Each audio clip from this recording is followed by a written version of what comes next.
A for No, B for Yes, the Zelda-themed podcast that's currently deep diving into the Legend of Zelda Wind Waker. On the last episode, we went down into the depths and defeated the monsters after unfreezing time in Hyrule Castle. And then we went to the Forsaken Fortress and defeated the evil bird, Helmarock. And on this episode, we go off to a volcano and a cave concealed of ice. I am Cameron, the deepest voice, and these are my co-hosts. I'm Ryan Fonzie, and I'm an island whose only purpose is to catch a sight of the ghost ship. And I'm Anthony, and I'm a talking pea pod person who hangs from a tree. Wow. Nice. And I'm Luigi, and I'm surrounded by speedruns. Nice. Luigi reporting live from GDQ. That's right, Tom. The links are really spinning attacks over here. It's just pea hats flying everywhere. I did watch a Link's Awakening speedrun earlier, and that one's always fun. Yeah, I'm DX. hovering and fast swimming all around. Just hanging on to Chain Chomp for the entire run. That's kind of cool that you can do that. I mean, I've never... If you skip the cutscene where they take them away from you, they never take them away from you. That's got to make a lot of the combat trivial. That Chain Chomp is a hungry boy. Oh, very hungry, but he also has a mind of his own. Or her own. Does she have a bow? I can't remember. I have no clue. I only played the remake. I haven't played the original. But yeah, there's sometimes where they were saying, like, we really like it if Chain Chomp would eat a few Armos here, because I need them to drop arrows, and I also need to not die. So, and just Chain Chomp was like happily bouncing around the opposite side of all the rooms. Wow. All right. Cooperation.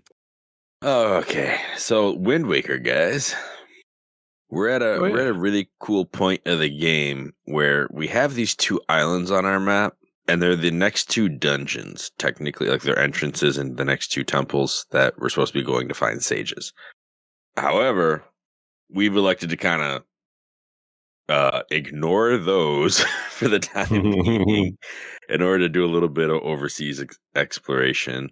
Typically how it would work is you would go to one of those islands, realize, hey, I can't get in here because I lack an item. If only there was somewhere out there where we could find entry.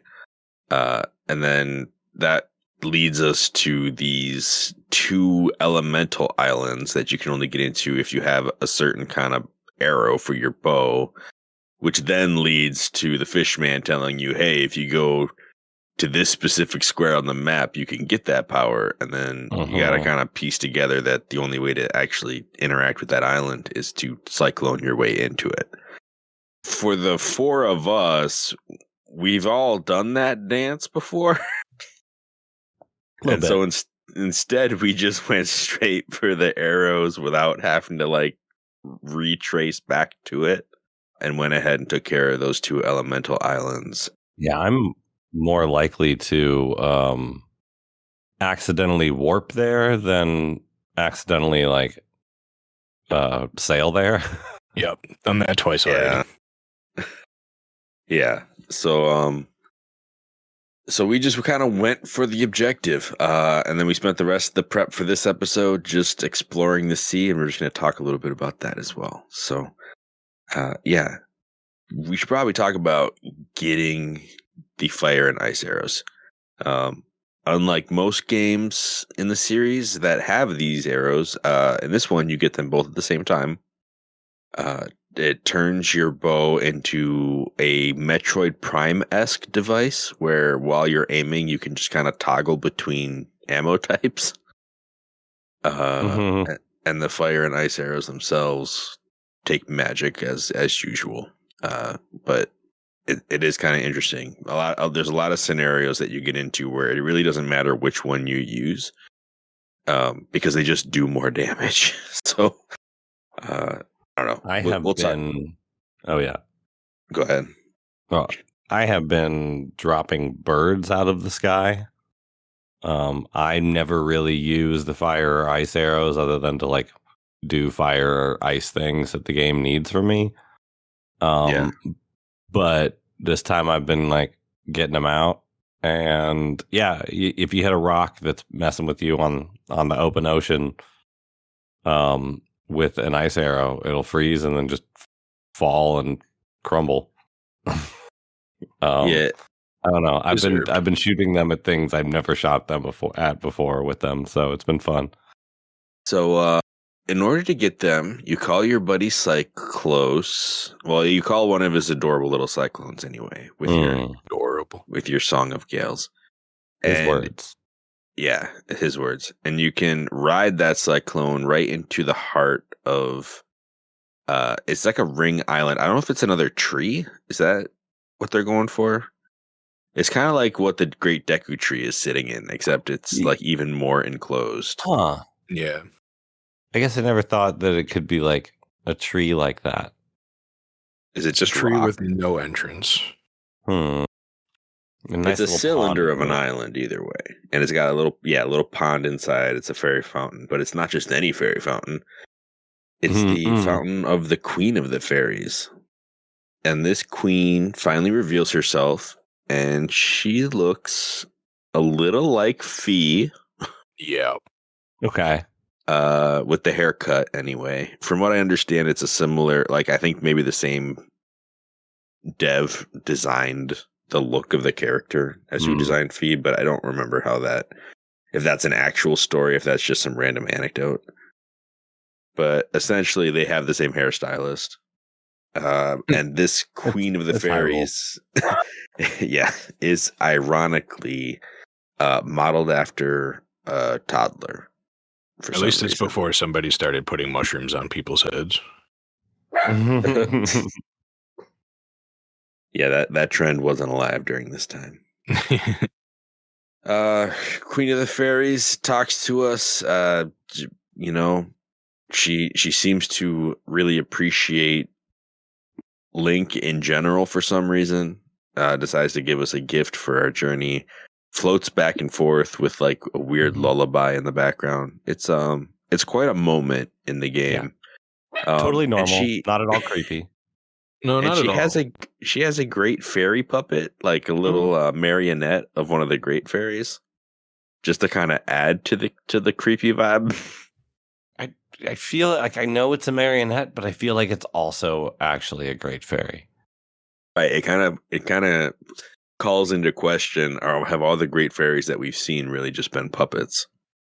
Yeah, or like this is how powerful I am. Like great fairies are like mine. Yeah, I'm the ultra fairy. And so she gives us the fire and ice arrows. They are delivered by two standard fairies, each one carrying the magic we need. And they both kind of just fly into Link, and suddenly he has the power to have fire and ice. Yeah, it was fun. And we are... he looks a little uncomfortable during the process, too. Like, the first one goes in, he makes a face like he's almost hurt. Mm-hmm. And then the second one, he kind of goes back to, oh, never mind, we good. Well, the ice canceled the fire out, I guess. And then she drops us with a very creepy line of something along the lines of, you're just my type. And I'm like, ... Yeah. Yeah. She gives us the old goodbye in the weirdest way and disappears. All the fairies are kind of like, hey, if you're ever wearied in your travels, come back here or whatever. But this one is definitely worse. I'll weird you out and then leave and heal you. Yeah, pretty much a running theme with them. Oh dear! All right, so we can power. We got the power. We can cyclone our way back out. The only way to leave.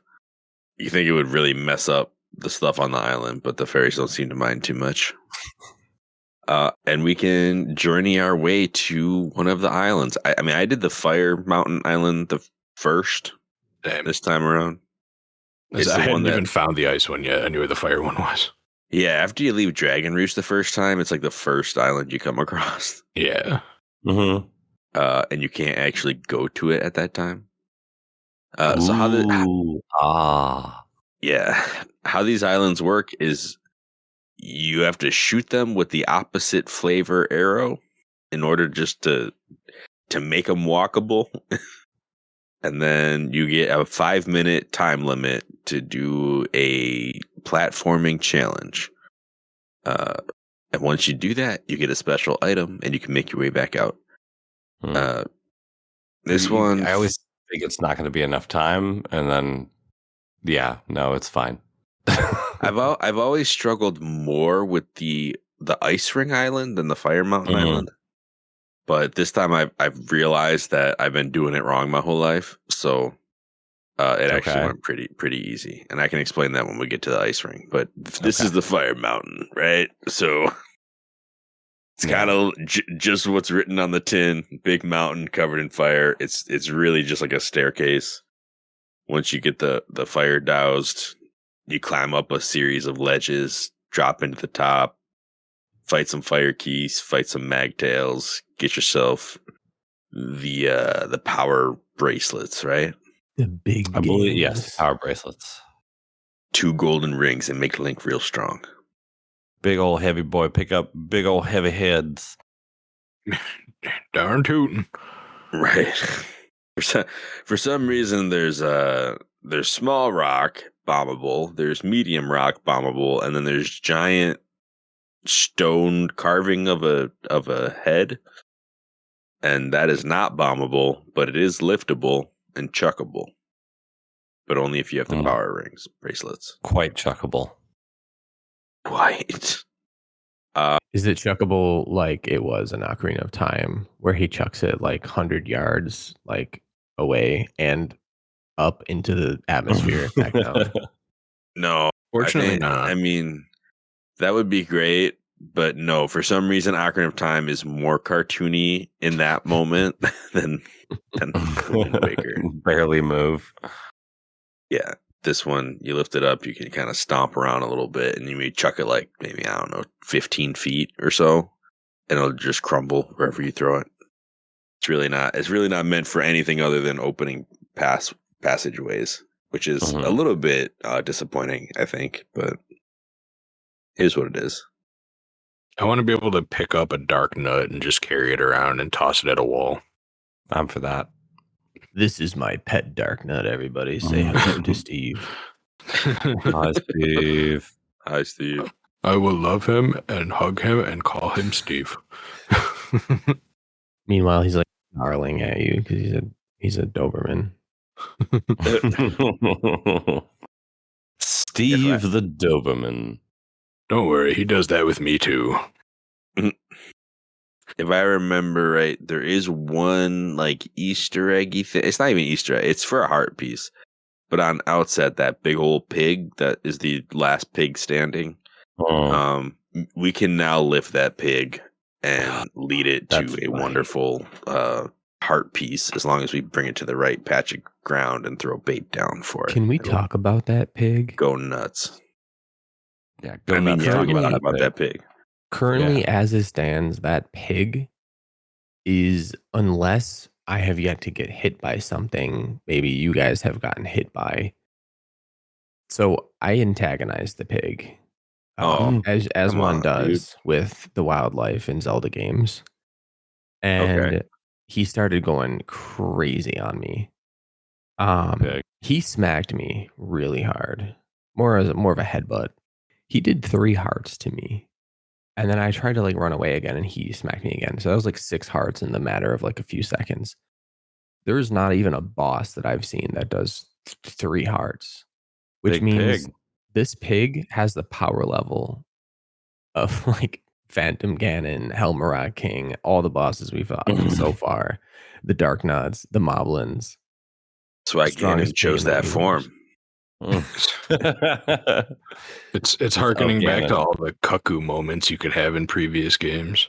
Right. Notably, Wind Waker is one of the few Zelda games where there is no Kuko attack. It's just pig attacks in this one. I think Skyward Sword is like that because it's remlets that go nuts at night. Oh yeah. There's really no Kukos running around. Mm-hmm.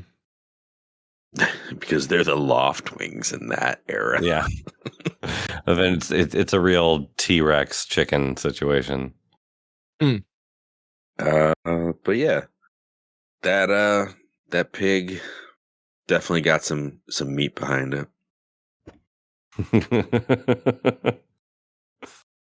I mean, it's basically a tempered pig at this point. I had to take out the other couple to win, right? And it's been through a lot. Yeah.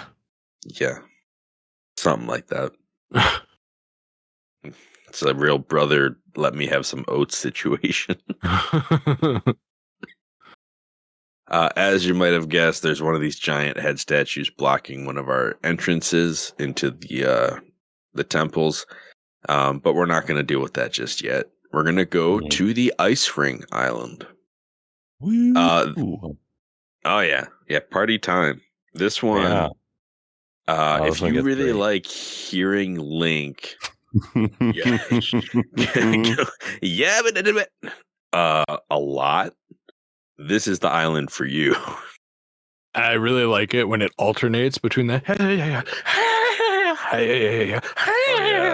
the high pitched one is pretty choice. Right.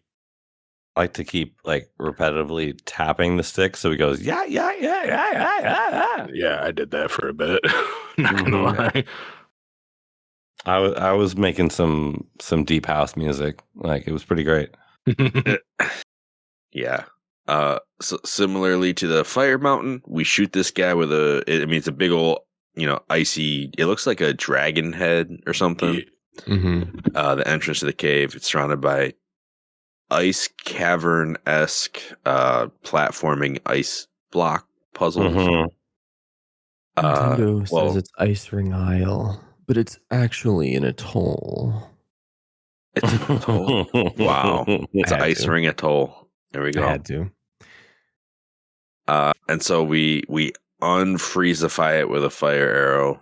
It's still mostly ice though. We run through it.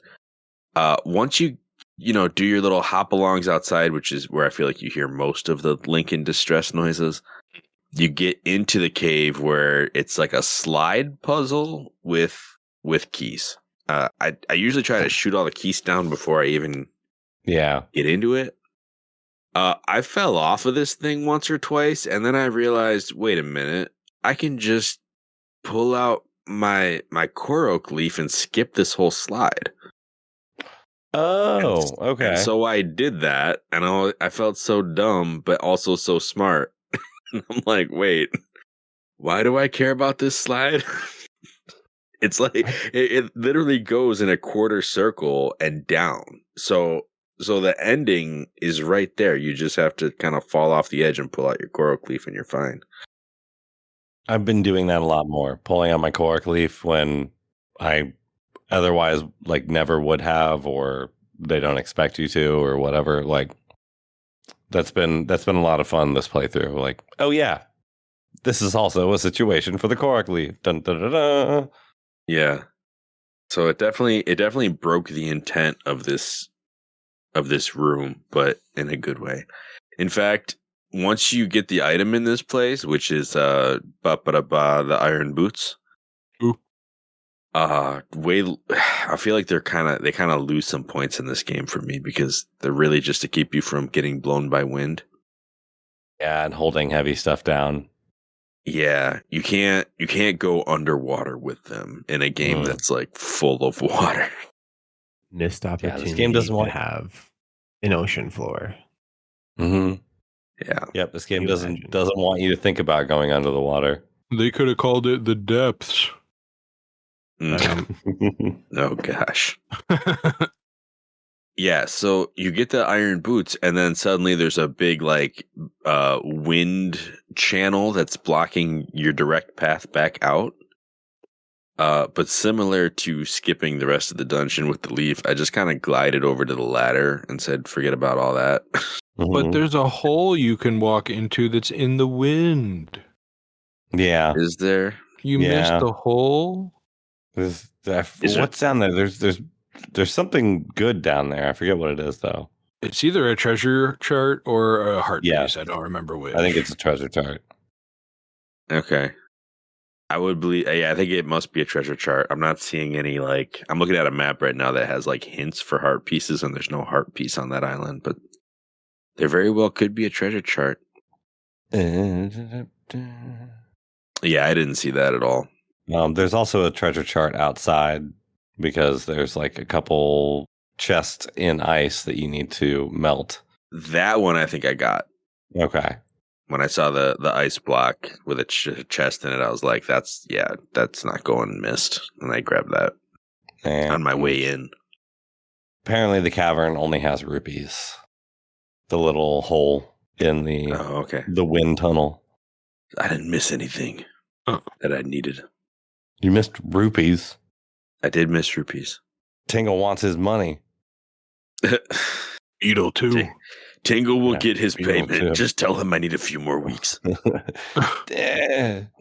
Tingle will gladly grant you a couple more weeks if you add a little more rupees to the pile. Oh, good doing business with you. Lone Shark Tingle coming through. Energy is strong. If you can't pay it in 2 weeks, I got something you could push for a while. Oh. You can take David Jr.'s spot. Yeah, I heard he'd been wanting to get out there. Can't blame him. He's working for a dude he's not even related to. All right.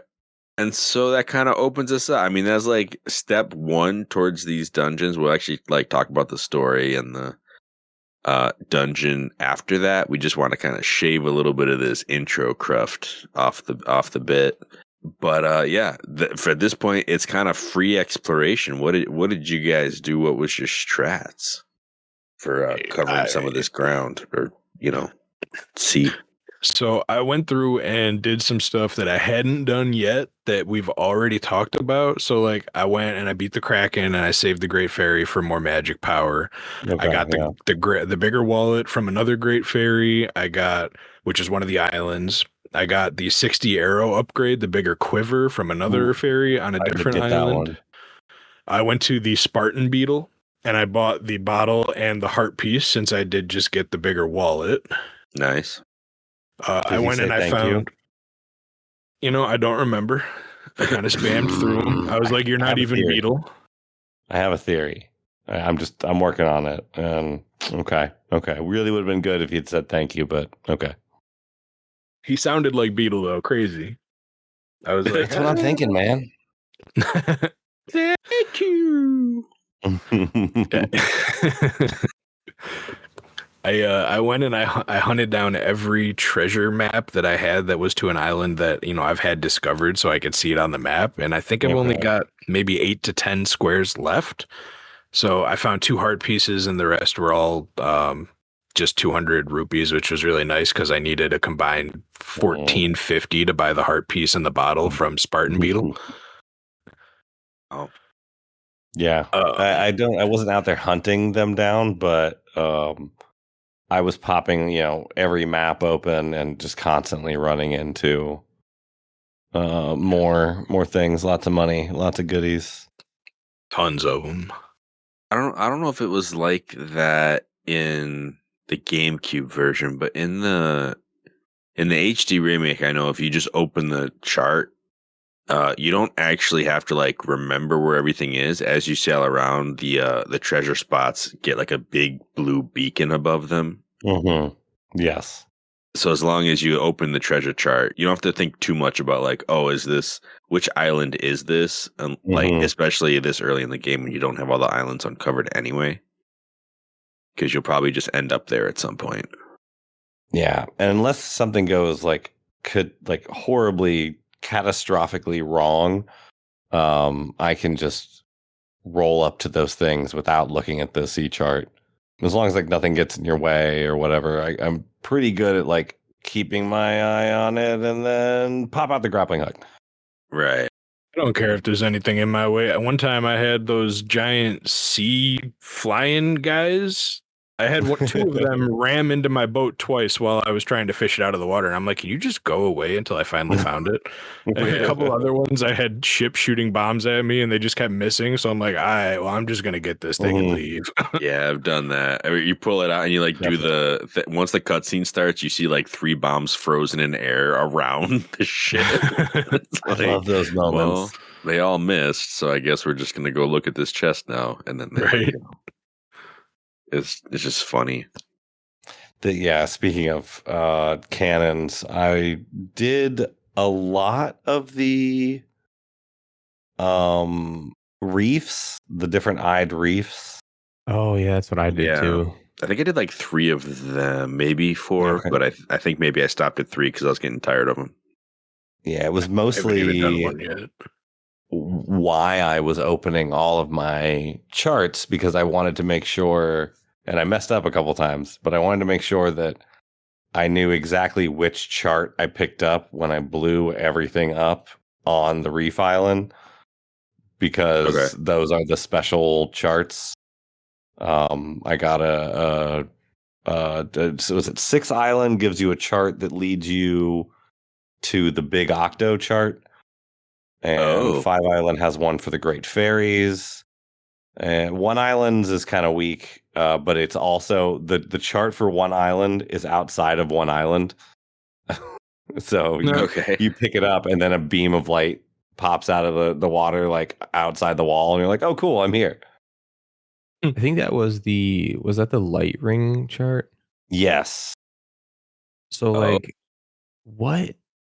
I haven't actually used that chart yet, but like I'm wondering, like, is it just rupees for the light rings? It's just a ton of rupees. Yeah. Okay. Like 1 island on like specific night, like whichever, like given a specific night, it will be on a specific island or something that the light ring chart will tell you. But if you roll up there at the right time, there'll just be tons of probably 20 rupee rings everywhere. Oh, wow. I found a chunk of 5 of them and thought I was lucky. Yeah. I mean, I was just cruising around at night and there was like, I went through a section. I mean, one of the fishermen I talked to was like, hey, do you know there are some light rings that only show up at night?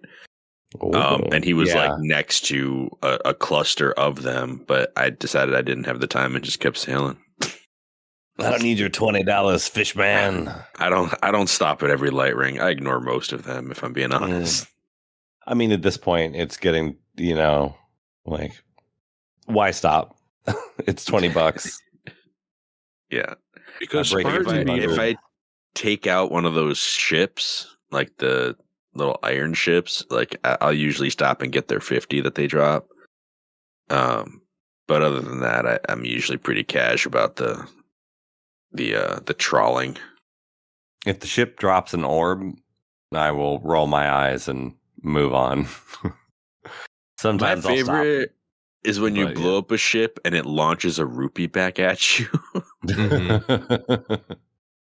The game's like, we don't want to make you have to sail to get this, so we're just going to like send it through the sky. P hats too out there. Like if you like boomerang or arrow a P hat, you'll just see this rupee flying, making moves through the ocean to get to you through wind and rain and waves. That 5 rupees wants to be with you. That 5 rupees. And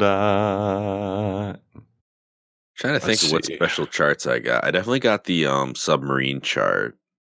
Yeah. I think I got the towers chart. I got that one. Okay, the platform I didn't even know chart? some of these. Yeah, the platform chart. Yeah, were a thing when I first played through Wind Waker way back in the day. Like I never knew, if I knew these were the thing, like my life would have been so much easier back then. Because I was just guesstimating back then, like where things were. Now I'm like, I have all these charts. I have an island hearts chart, the platform chart, the light ring chart, the submarine chart, one of the secret cave charts. I'm like, I got 2 different hearts charts, and I was very confused about that. there was like an ocean hearts and an island hearts. And I was Yes. like, why are there two of these? Because some of the hearts are found out in the water, like in a submarine or in a big octo, and then some of the hearts are found on land in an island. Yeah. So I got those. So maybe I'll try to do like a completionist run at some point, but I don't know about all that. You gonna take all them pictures, man? No, not that kind of completionist run. Forget about it. Not getting all the Korok seeds. Are you kidding? Yeah, Yes. I think last time I played this, I did, essentially a completionist run for the first time, mostly because I was like, I can actually just use all these charts to do this. Yeah. Once you get all the charts, it's like, oh, I have all the info I need. But Yeah. yeah, I think the pictures is probably one of the hardest parts about trying to do that. Yeah, no thanks. I've only tried doing that once. Yeah, I don't think I'll ever earnestly try to do that. It's easier on HD since you can have 12 pictures. Right. Whereas on GameCube, I have to go back every 3 pictures. Oh my goodness. Yeah. I almost feel like, depending on how you play, I feel like some dungeons like might not even like, you might have to go back mid dungeon to like reset the images, because yeah, that's crazy. Yeah, like, well, okay, I need to erase this enemy type because I need the boss. Yep. It's that GameCube memory. Arker. That's why I need photos of Goma on my desk by Sunday. Yeah, that GameCube memory is why Link goes the speed that he does. I know. I actually just saw that. Yeah, any faster and it wouldn't be able to load the islands in. So that's why his speed is what it is. And then when the HD came out, they were like, "Hey, we can up these loading zones." And then they made the Swift Sail. This thing is bigger than a GameCube. Get me news on Spider Ganon now. Oh yeah. Yeah, one of the charts I didn't get yet was the one, I think we mentioned it last episode or something, but it was the Tingle chart where like he basically is trying to scam you into 200 rupees. Where he, the incredible chart. Oh yeah. So like that hasn't showed up in my game yet. Yeah. And I'm very confused. So I like looked it up and it's like, whole system is so jank.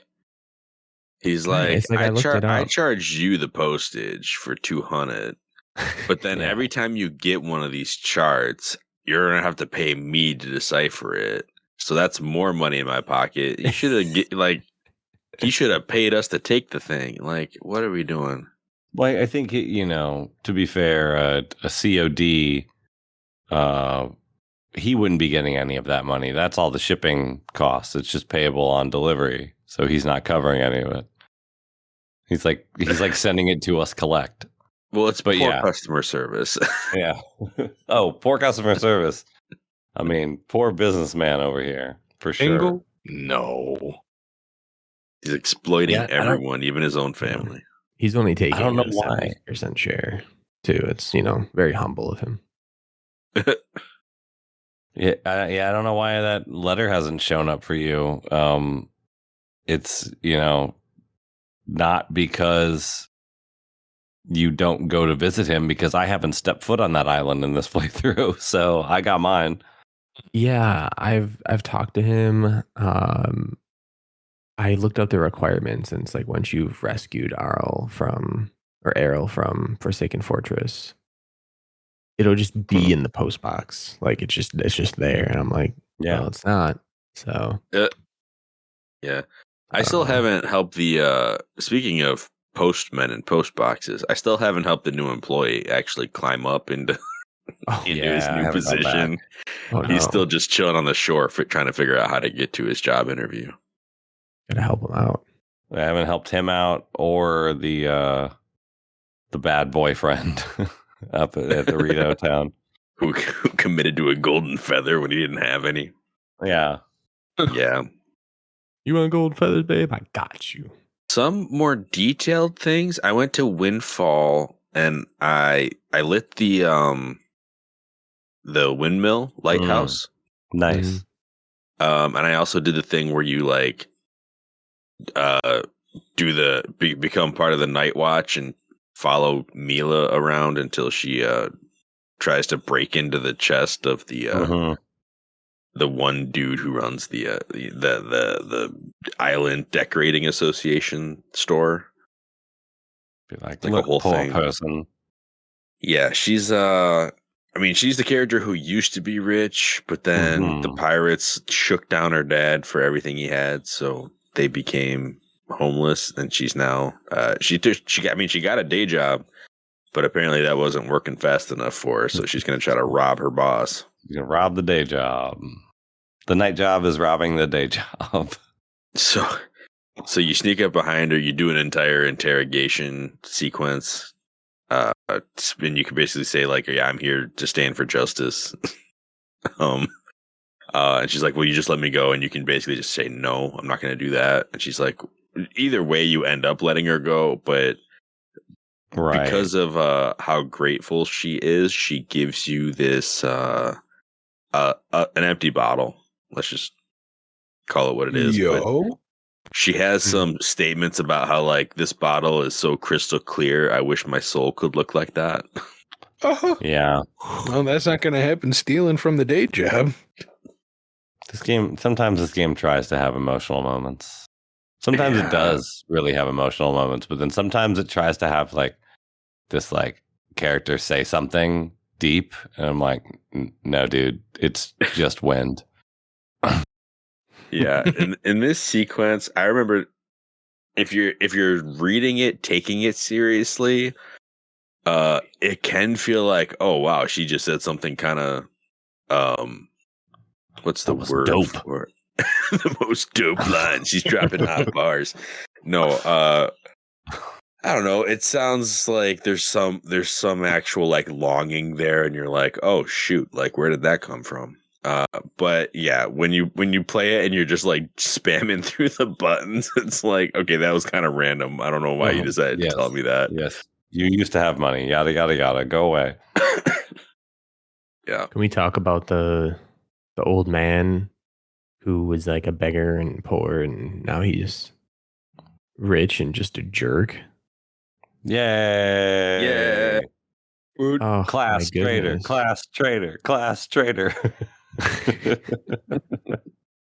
What a personality change that was. Yeah, so Maggie gets rescued along with Mila and Arrow. But Maggie was having a little romanticy situation with Mo the Moblin. Oh. And regularly Mo would stop by and give her a skull necklace. So she just had like this huge collection of skull necklaces when she got rescued. That I don't know where she was hiding them, but the pirates didn't seem to notice that she had them. I mean, we're carrying like a 6-foot hammer around, so Pockets. By game logic, they just shrunk it down. They scaled it down, and she's hiding it up her sleeve or something. Oh no, she's evil like Ganondorf. She has the shrinking power. I was just about to say something like that. Yeah. So she turns out that she is rescued along with her family's new fortune, and so they were able to buy the mansion. That the I guess the rich family had to foreclose on in order to afford his daughter. I don't know how that all played out, but essentially they swap places. It's a real trading places. Yeah. And Maggie is, I think, so there's characters that you see change from this whole transformation, and there's characters that you don't like you were just talking about the old man who used to be a beggar asking for help, but he kind of already had a hint of like, man, being down on your luck sure doesn't get you any rupees. Like he was just all focused on the money. And the rich guy who ends up poor is like, all I care about is that I got my my daughter back. Like, I'm not even upset. And he didn't even like do anything to get the money other than, I guess, be a middleman. And so, like, you see a completely different kind of situation with the daughters, because Maggie is still super friendly and like, oh my gosh, like, what luck, this is incredible. But she doesn't seem to really care about the money all that much. She wants to be reconnected with Mo, to be honest. She'll give you a letter to deliver. I haven't done that yet. It's still in my mailbag. But it's a whole thing. And then Mila is like, I've lived my life different than this. I really don't want to stay in this situation. And she's pretty desperate to get out of it. And that's where you kind of catch her in this whole scheme. So yeah, I don't know. It's a lot of interesting character shifts, and they're really trying to like highlight the circumstance versus the response, and kind of what character versus wealth looks like. It's cool stuff. It's really interesting stuff that the developers put in, but you put that in perspective of the Great Sea, and it really doesn't mean a whole lot. It's a neat little story because they, like, all four of them handle it differently. We really didn't even get to talk to the other daughters, but we got to talk to the dads. Both of them were when they were rich. But yeah. Yeah, the dad who was originally rich, I feel like was preachy, but not like malicious. Yeah, no, he's more bootstrappy kind of guy. Yeah. He had some nice qualities to him. Yeah. Like sending Link off on his way, like, you need some startup funds, like, I got you, just I care about my daughter kind of thing. Pay for that, pay for my thing, you broke it. I feel like he like kind of demanded of us to rescue his daughter when no one else would. He like saw Link as a hero and was like, you need to. I don't even care. And now that he's rich, like, he was kind of just gloating that he was rich, and then we're the ones who rescued his daughter, which is my problem, which I think they honestly just wrote a great character, because he calls you an urchin for rescuing his daughter. Like, I mean, sure, Well, like, the pirates brought him back, but right. Like, he didn't see you rescue them, so he's just like, oh yeah, the pirates brought her back. He doesn't even acknowledge that you were a part of that whole story. Sure, I mean, he had to pay them somehow. What was that? So he had to like pay them somehow. So yeah. Well, I think that was part of like, I think the pirates were very much like steal from the rich kind of thing. Like, they knew that the one dude had money, and they were like, we're gonna take everything he has. But they saw that the other daughter they rescued, like, he was begging already on like by the tree. They were probably like, yeah, just take her. Yeah, just get out. You don't have anything for us, but we have no use for your daughter, so go ahead. Buy one, get one free sale on daughters. Buy one, get one free. Yeah. Plus, they already made all their money from the other guy, so they're good. Yeah. And meanwhile, Errol isn't ever returned to the outset. She's just chilling with the pirates. Yeah. Even writes you a letter about it. Yeah, she's just part of the crew now. We get an update on Errol. We get an update on like every pirate. Nico, it's like kind of funny because Mako gets really mad whenever I try to take his glasses. So I do it all the time. I'm like, oh. That's a little sister mentality right there. Right. Yeah. I'm to keep it up, Errol. So it's funny because I don't think they explain. I mean, Gonzo was second in command, so in theory, he's the one leading the crew, but I wonder how much of Errol hanging out with them is like they miss Tetra and they're like, well, at least we got Errol, so we'll just hang on to her. Because it's like filling that void in their ship. Yeah, they could take her home, but I mean, she's got a skull skirt on now. Like, she's punk. Like, she can hang out. She's going to become the next Tetra. And Tetra got iceboxed, so like she's not coming back anytime soon. She's stuck in the castle. Legend of Errol Pirates Adventure spinoff. Let's see it. Let's get it done. Do this. It could even be like an older Errol. like after the story of the Wind Yeah. Waker. Did anybody do the Rito challenge? I did. You mean the gliding? flight thing? The flight. Yeah. It's in Square A7. Wow, B7, the flight control platform. Who else Mhm. was ready to pull out the last couple of hairs they have doing this a few times? Yeah. Yeah, The magic meter really. many Really tries. doubled. You cannot stop. Yeah. Oh, if you don't have extra magic, it's impossible. But even if Yeah. you stop or turn just a little, I even had to jump from the beginning platform and wait to pull out the leaf in order to get just a few extra meters. It was so, and I got like, I think it was 255. They're like, oh, nah. I got 256. They're like, oh, nah, even though I was in the thing. Then I got Right. 259 and they're like, yeah, you did it. I'm like, oh, Yeah, I think I got it with 258, but like it was a lot of tries, and it was a lot of like, okay, I have to watch where the cyclones are and time my jump with where I think they're gonna be when I get to them, so that I can just fly a straight line. Because if I have to like do too much maneuvering, it's game over. Yeah. Yeah, I thought about doing that, but then I'm like, man, that sounds like too much work. So I just kept jumping until they lined up right. There you go. The part about Yeah. this that I think is real dumb is that the previous champion, an actual Rito, his record is less than 260. You know what I mean? Like, Mhm. is the rule that you can only glide, or are they allowed to must flap be. their wings? Because Yeah, I think it's glide only. it's gotta be okay. And Mhm. they just haven't figured out the whole whirlwind thing. Like they stay away from those.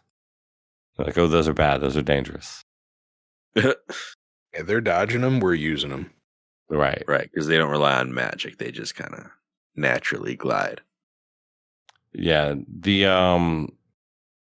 Yeah, Cam's right. The pulling out the leaf late, like falling, basically pulling out the leaf when you're about to hit the water and then hitting the cyclone is the way to do this because you save yourself a little bit of magic. Yep. Yeah. I don't know if I caught on to that. I think I might have gotten through it without that, but It took like 5 tries before I decided to do that, and then I got it the first or second time I tried that. gotcha. It helped immensely.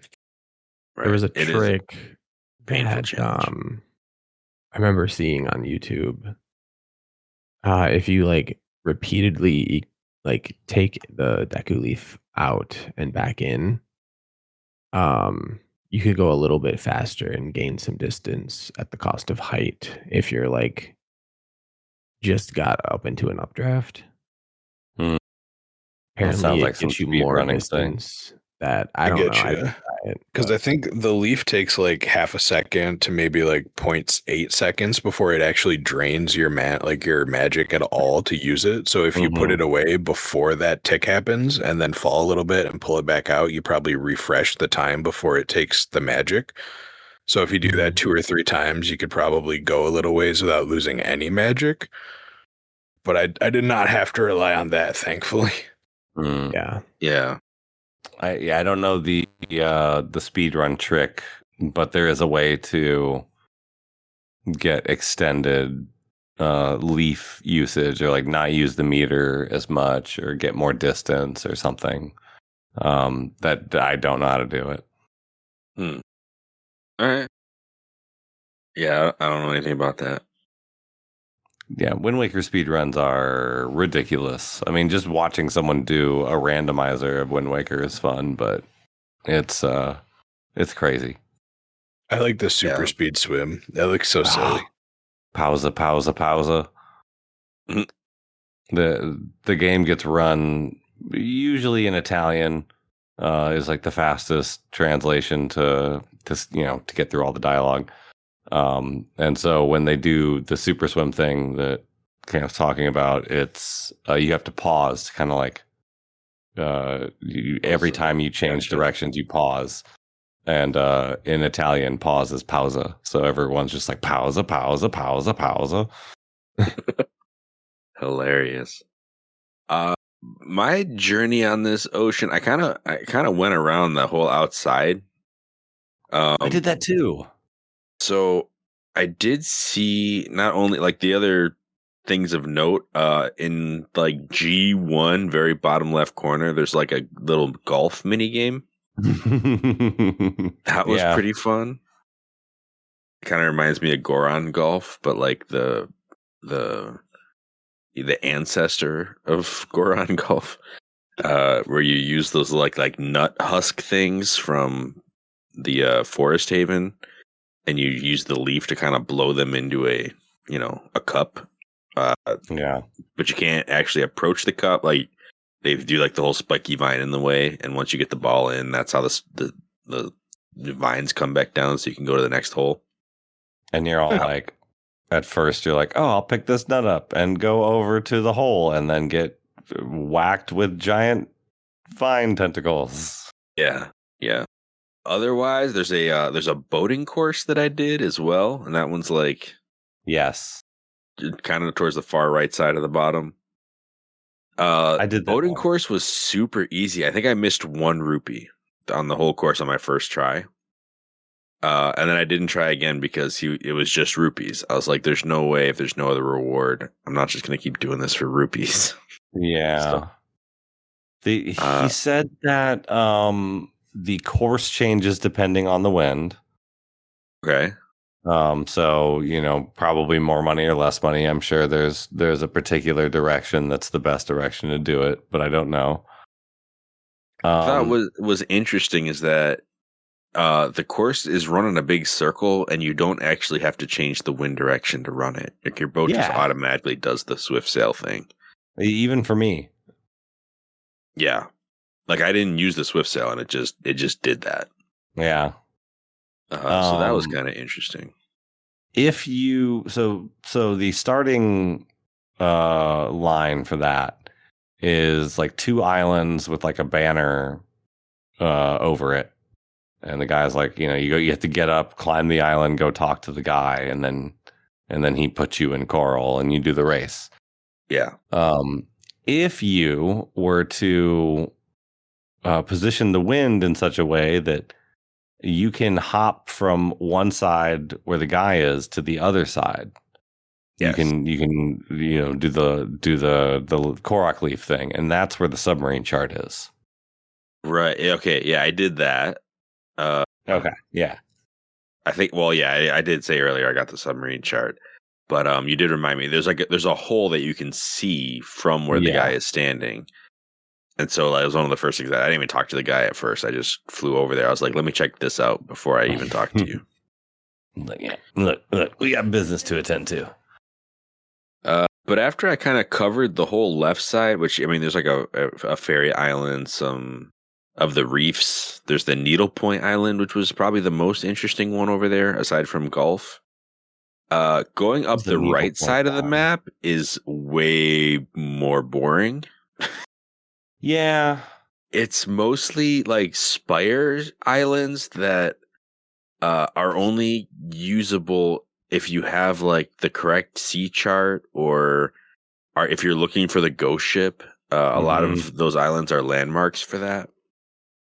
And like the fairy island I'd already done. So yeah, it just wasn't.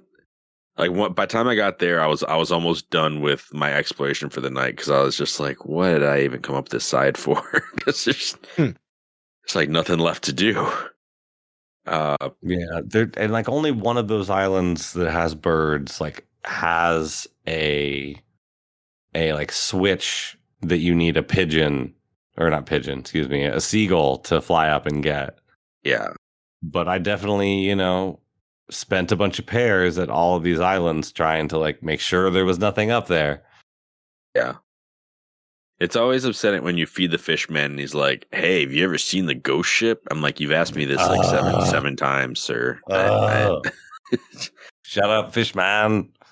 It's like, I'm going to get a chart that tells me everything that you keep telling me. Fine, just draw on my map. That's why I'm here. Right. because I've been doing the thing, like I said earlier, where once I make sure there's no more platforms, no more submarines, no more nothing. Once the island's done, then I go talk to Fishman and fill that into my map, so I know what I have left. Gotcha. The platforms, we talked about the platform chart. Those are a little bit more fun than I give them credit for. They're all kind of little puzzles. Some of them want you to, a lot of the time they want you to like kill everything on the platform. The cannons on the underside, the bad guys up top. I found one that was a series of annoying wizrobes that I shot with a single ice arrow and killed him in one shot. It was great. I hate wizrobes. So I was gonna say, when we were talking earlier about using, like when I mentioned how the fire and ice arrows do more damage, and you had mentioned that you've been shooting everything with regular arrows, but you did knock some birds out of the sky. Wizrobes are like the one use case where it's really good to use fire or ice. Yeah, because either of them will just kind of, it makes the battle go so much faster.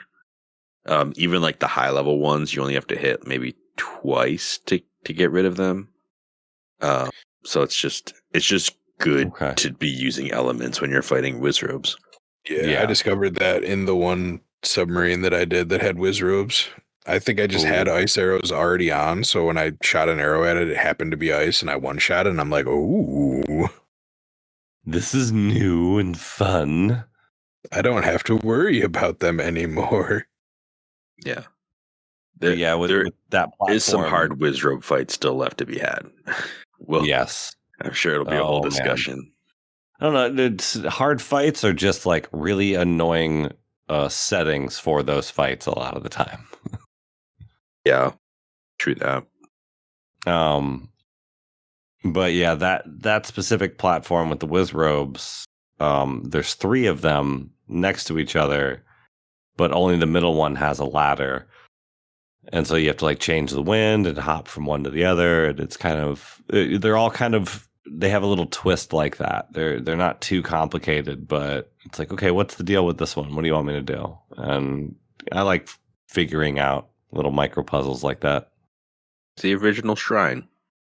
I was thinking that a lot. Like, it's not that in depth, but there is a lot of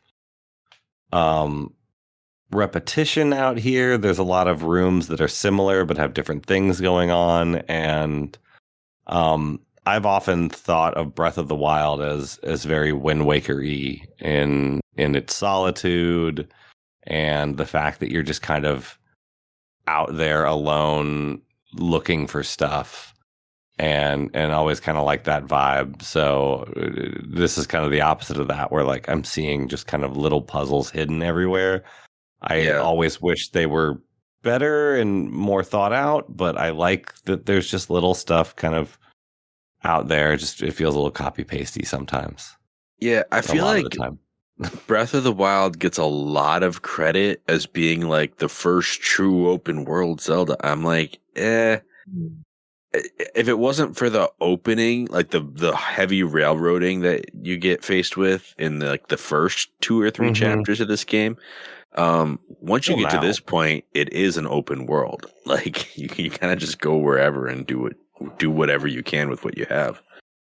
And most of it is open to you without even really needing the fire and ice arrows at this point. Killed a big octo, got some money, got a heart, but those I think we already got the one good big octo reward. So one thing I'll mention, I did get, I want to say 3 of the 8 Triforce charts in my play. Okay. One of which I just want to kind of shout out was from this tiny iron isle. Like, yes, kind of very easy to get. Yeah, you just have to, take out a few of those enemy ships and just kind of float into the island.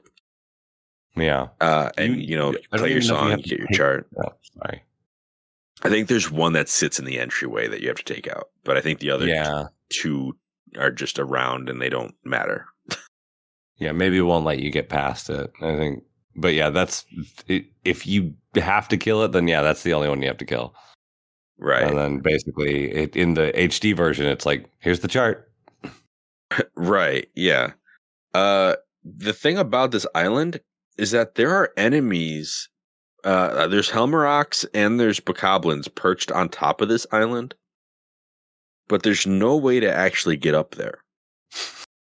So you can cannonball them and just shoot them off the island, and they can't really do much about it. But it doesn't do anything for you. That's fun. Yeah, it's just there. And the other one I'll mention, off of Needlepoint, there's like 3 ships and one's golden, and you take out the golden ship and just get your chart. At least in the HD version, it's that simple. Yes. Yeah, he's like hiding out in the corner. Like, they're not part of Needle Rock Island. They're further off, like really close to the edge of the map, like by themselves. Right. Yeah. Just kind of out there. Like. Yeah, the whole, I guess, like, is it the third row from the bottom? A lot of those are Triumph Forks quests or thing. Like, a lot of them are hidden around there. Yeah. I forgot to look at the incredible chart, but basically it tells you where they are, and a heavy real estate on that row. Yeah, it's interesting because there's so there's 2 more, like there's 2 dungeons that were straight up marked on our map. Mm-hmm. And then there's the 2 items that we went and got. So there's like 4, if you count the dungeon items that we're not going to name, right? There's like 4 foreseeable new items in this like little section of the game. And 4 of the Triumph Forks charts are hidden behind a corresponding item. So there's legit just like 4 islands that it kind of bars you from getting the entire set until you've actually done the temples and gotten your items. Yeah, a lot of times I'll roll up to an island and see a tree and be like, I'll come back later. Yeah, there's like maybe 1 chart that I could get right now still that I haven't gotten yet. Because the ones that you gain access to via like the power bracelets and the iron boots, I just elected not to do those. As of right now, I'm like, we're probably going to do more exploration in a later episode. I'll save all that stuff for then. But yeah, good stuff. I think the other one that I'm missing is actually the Oasis. I didn't do the Oasis. I did the Oasis, the cabana. Right. And in the HD version, it just straight up gives you a Triforce piece. Wow. So it's not even a chart. You one piece in, man. Yeah. Yeah, I can't remember how many charts you have to deal with, but you don't have to do all of them. That's okay with me. They really decided for the HD, like, quality of life, let's just cut out a bunch of this like the necessary exploration. They're like, people explore as much as they want to, even if we don't tell them they have to. So let's not force it. And they just took out a ton of this, a ton of the Triforce quest, which I appreciate. Faster sale, less random questing. Yeah, I like it. But I don't think I have any other major things that I did that I wanted to share for this episode. I don't know how you guys are feeling. I feel like Crescent Island is also an atoll, and it sucks and has nothing going on, man. You know, that island always confuses me because there's pots set up on the island, but then when you step on the island, like barrels with pots on them emerge from the sea. Yeah. And I always thought, like, am I supposed to hit all of these with the boomerang in one go? Like, is that something, like, just trying to figure out, is this anything? And the answer is pretty much no. It's just target practice if you want it. Yeah, if you want some target practice, you can pick up some blue rupees, I guess. I think the pirate ship. Right. The idea is that this is a ghost ship location, so they just give you some stuff to kind of do while you wait for the pirate ship? I don't know why there can't just be actual island there. Oh, I do know why, because the GameCube wasn't selling well. Okay. I guess there was one other little thing I did. It was on one of the islands with like the small trees you have to water, but it had a bunch of rocks around all the different points of it. And I think the big rock that I ended up picking up with the gauntlets or whatever they're called, power bracelets. I think you can blow it up with a rock, so I don't think I needed them. But when you go down into it, there's like a room with enemies you fight, and you either get a treasure chart or a heart piece from it. I think that's Paw Print Isle, maybe. Or Rockspire Isle. Rockspire has like rocks going up, like you have to kind of blow up the rocks that you climb past to and then get hop into across and hop down a hole. Could also be Star Isle. There's like a star somewhere that's got it. Yeah, I think Paw Print was where the choo-choos were. I think Star Island is the one you're describing. Yeah, I think it's Star because they were at like points of the island, like 5 points. Okay. Yeah, I definitely stopped by there as well. And after all my exploration, I have 10 hearts and 1/4 of a heart. Nice. That's about where I'm sitting at. Maybe a couple less than that, but yeah. I think I'm at 11, maybe 12, but I think 11 for sure. Yeah, and I basically have I have enough of each of the spoils items to go turn them all in. I just really haven't. Not there yet. Not even close. I mean, I definitely played the skull necklace pig game once. Didn't yield anything crazy, but I did it. It was pretty easy. It's just kind of a fun thing to do. Go chase some pigs. Yeah, pigs need friends too. Except Ganon. That's right. Well, maybe if he'd had friends, he'd have chilled out. No. He calls himself evil. He will never be chill. He straight up goes, I can't wait to drown the world in darkness. He wasn't going to. He's mad because the wind was really dry when he was a kid and no one would play Yahtzee with him. He doesn't have any of the relatable, sympathetic villain lines until like the end of the game. You just got to wait. He'll start saying some things about not actually being evil once he's closer to death. Yeah, I'll start whining about it. We should do who's the most evil iteration of Ganon video. Coral. Based on context. Coral. Do a ranking. Coral, the most evil iteration of Ganon. I'll tell you the most evil sound of Ganon.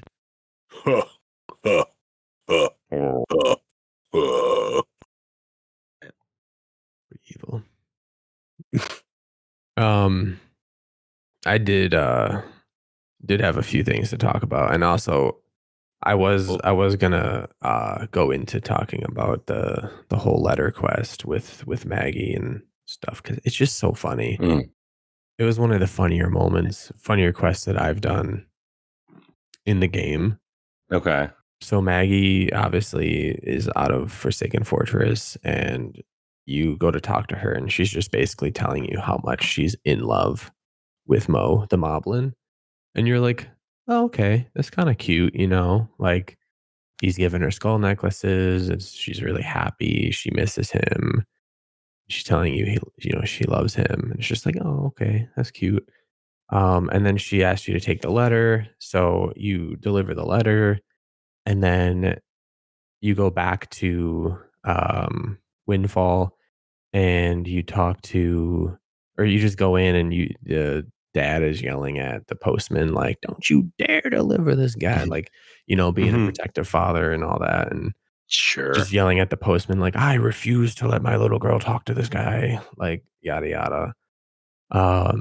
So like he kind of storms off mad, and then the postman flies away mad. Like they're both just get out of that situation, like really mad. So you just go talk to the postman, and I think he was like in the cafe, if I remember correctly. And okay, tying one on. I really need to take the edge off of that conversation. What? Need some milk. He's like, yeah, I just need to take the edge off from that conversation. Needs a fifth of milk. Yeah. Yeah. Give me the Romani. We're tipping back. Give me that quality Romani. tonight. And yeah, he's like just telling you how he's like extremely angry at the father, like how dare he steps in the way of this, I was like, wait, you could deliver the letter to her. I'm like, yeah, I sure can. So you take the letter, you walk back into their place, you give it to Maggie, and Maggie's like, oh my god, no way. And then she does this like like she starts scatting because she's just so in love. And Okay. you give it to her, and she's like, I cannot wait to read it. Oh my god, be here when I read it. Like, oh my god, I'm gonna tell you the goss. And so she opens it, and it literally just says, I like you, Maggie. I want to eat you for dinner. It's like, oh, Sounds about okay. So right. he was just like fattening her up with some like skull necklaces or something. I don't know. I don't know what the skull necklaces were for. Because she wasn't eating them, like maybe she's like, this is a seasoning or something. Right. So to her, and this is what gets even funnier. It's like the twist. She's like, oh my god, no way. He wants to marry me? Oh my god, I'm going there tomorrow. I am taking a trip out there tomorrow. Next boat out to Forsaken Fortress. I am going. So she's like, I'm gone. So I don't know if she actually goes because she's just still in the I don't thing. believe she does. Yeah, but she wants to. And if she does, she will get eaten. And I just thought it was so funny of a quest line.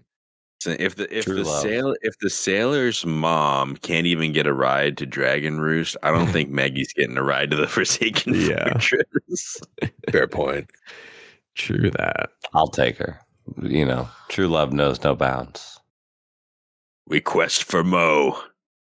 I may have killed Mo. I'm not. Well, actually, if he's still writing letters, it means he's okay. He survived. Yeah, he was hiding in the cabinetry of Forsaken when Volu burned everything. Wow. Such a Mo thing to do. Such a Mo thing to do. Yeah, hiding in the cabinetry. The fireproof cabinetry. Exactly. The mini blins just shielded Mo from the fire. They gathered around him. I mean, I think by the end of the game we do go back to the fortress another time. So just make sure you don't take out any moblins when you go, because you never know. It could be Mo. It could be Mo. Hopefully he wasn't guarding the searchlight. Oof. Mo necklaces, Mo problems. Sir. And then I took a look at Hyrule Historia, and I was just reading through it, and it goes into a lot of detail, just with the story and like things that they added, and like some of the panels for the stained glass from Hyrule Castle. It's just really cool all around. But there was some cut content from there, and I've been reading a lot of Reddit forums of like people talking about this, and like everyone is just like, bro, this game could have been so much better than it already is. Mm-hmm.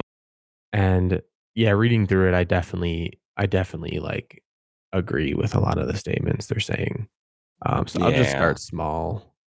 Like there's a lot of enemy types that they were going to add in the game that I think would have just been cool additions. There was like I posted them in the chat for you guys to see, but just for the viewer to describe them. Oh, is that what that was? So there's like a tribal guy with a bow that like would hang in trees that would basically just shoot arrows at you, which is super cool. Is like a little tribal imp. There was like a huge, I don't even know what you would call him, like daddy moblin. He's like a boss moblin kind of guy. Ooh.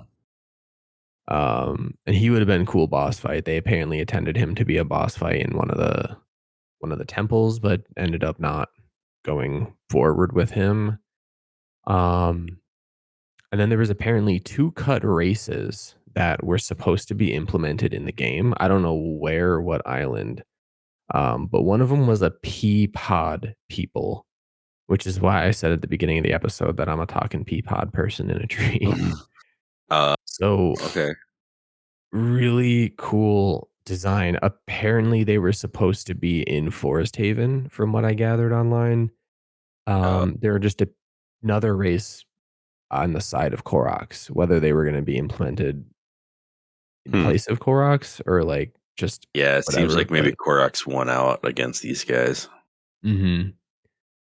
Yeah, there's just like a talking pea pod person that like hang from trees and would talk to you and just provide exposition. I don't know much else about them. And then there was even funnier, forest children, and they look like little grumpy imps, like old men, like grumpy imps, like gremlins Is kind of that deal, but they're this children. furry looking thing? Yeah. So those are Gosh. forest children. Apparently they bounce and like Yeah. they're always angry. And they bud?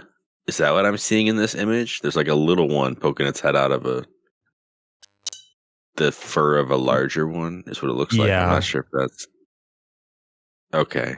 It provides exposition. Says if you look carefully, you'll see that there are children that hide in the fur. The children remain there until their own fur grows, and then they start to bounce around. The children have round bottoms, of course, for So bouncing. so they're literally just like gremlins or something. Angry bouncing being gremlins. Okay. And that was almost a race in the game. Wow. Then there was 2 islands that were cut. One of them was GameCube Island, and there's just literally going to be an island that was shaped like a Yeah. GameCube. That which ended up making it into Phantom Hourglass because there is a DS island there. Is that the one where you have to like close your screen to get the map? No, that's a different one. That's like it's Whale Tail Island or something.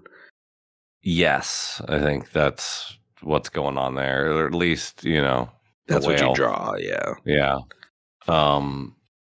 But yeah, no, there's like another. It's like a mini game island. There's something going on there. I can't remember exactly what happens. Yeah, I don't know. The one that seemed more interesting to me was Stovepipe Island. So apparently they implemented or were going to implement another like kind of Windfall type island where there was like a town and stuff or like another outset. And it was like a volcano that had a little town at the base and a river and possibly might have been a dungeon. I don't really know much past that concept, but what I do know is that became Volcano Island, Fire Island. Oh, okay. So they completely cut the town and everything and just made it the dungeon. I mean, it definitely seems.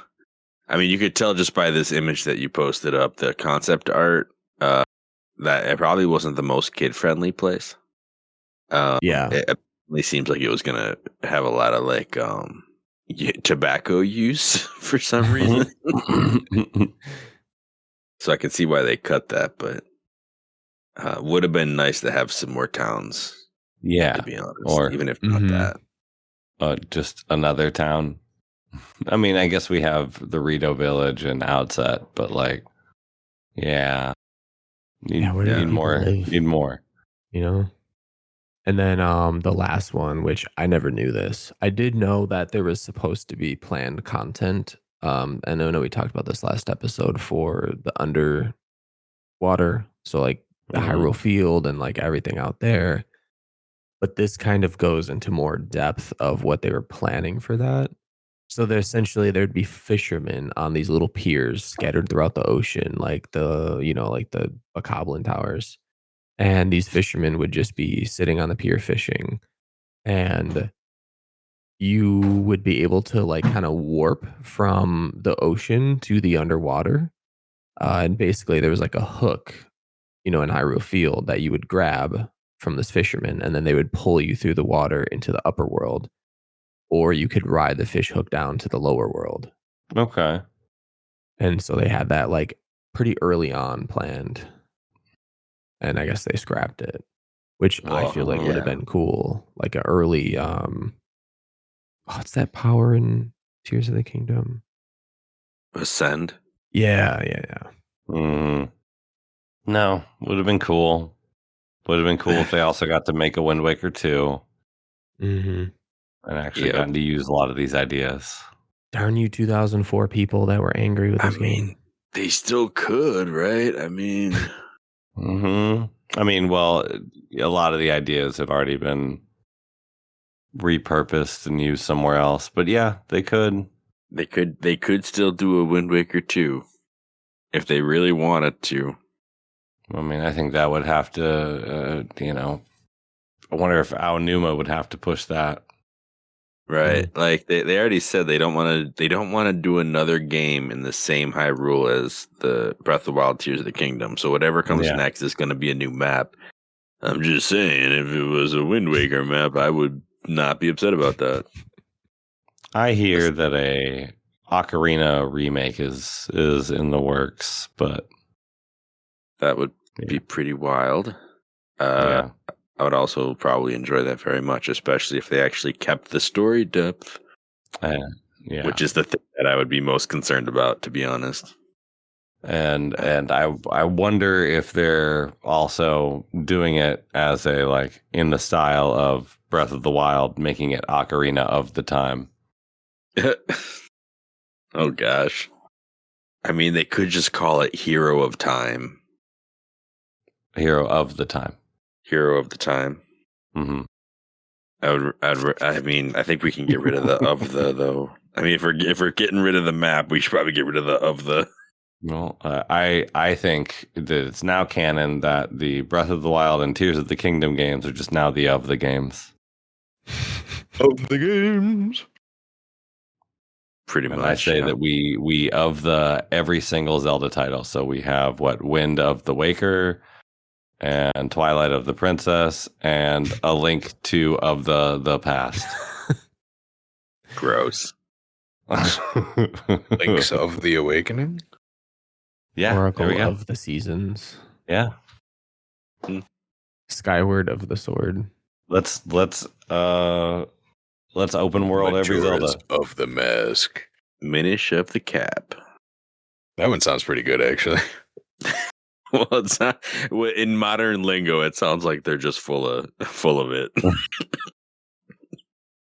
It's just the minute you just make up everything. The Legend of Zelda of the CDI.